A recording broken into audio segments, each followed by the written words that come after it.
Bismillahirrahmanirrahim. Assalamualaikum warahmatullahi wabarakatuh. Alhamdulillah wassalatu wassalamu ala Rasulillah wa ala alihi wa sahbihi wa man walah. Wala haula wala quwwata illa billah, amma ba'd.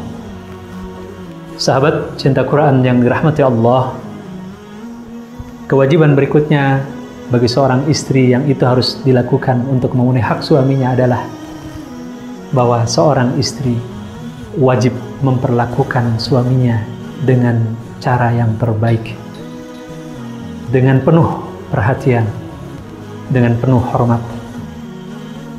Karena Allah ketika mewajibkan suami berperilaku baik kepada istrinya, itu juga berlaku sebaliknya. Allah juga mewajibkan istri memperlakukan suaminya juga dengan cara yang terbaik. Ibnu Abbas ketika beliau menafsirkan firman Allah wa ashiruhunna bil ma'ruf, juga di antaranya beliau mengatakan, aku berusaha dengan sebaik-baiknya menjalankan kewajibanku yang itu menjadi hak istriku, seperti aku juga suka istriku menjalankan kewajibannya yang itu merupakan hakku. Pada prinsipnya, seorang istri juga harus membalas kebaikan suami.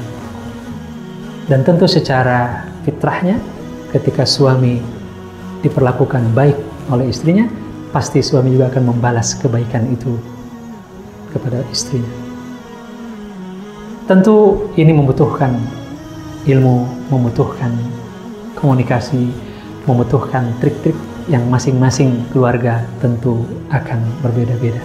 Pada prinsipnya, carilah oleh para istri apa yang disukai suami. Entah itu makanan, entah itu pakaian, entah itu aksesoris, entah itu perkataan atau apapun, selama itu tidak melanggar hukum syara, lakukan.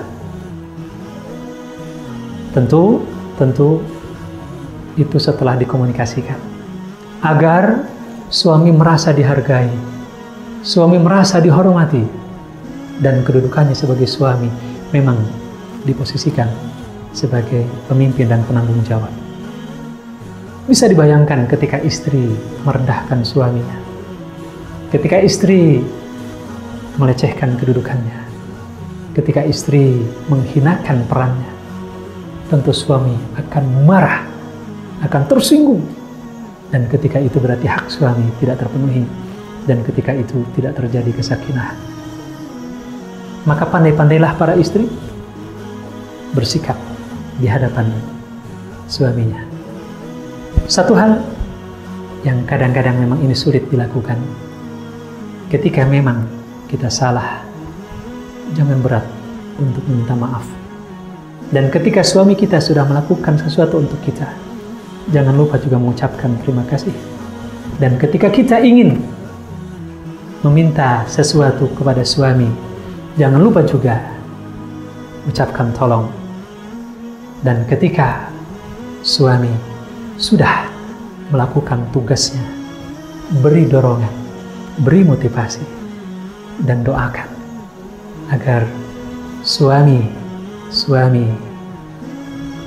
para istri ini senantiasa diingatkan, didorong, dimotivasi oleh istrinya. Karena tidak ada orang yang paling dekat dengan suami kecuali istrinya. Maka saling mengingatkan, saling bersikap baik akan menumbuhkan kesakinah. Mudah-mudahan menjadi para istri yang solehah, yang penuh perhatian kepada para suaminya, sehingga suaminya merasa beruntung punya istri seperti Anda semua. Demikian, wallahu a'lam bishawab. Assalamualaikum warahmatullahi wabarakatuh.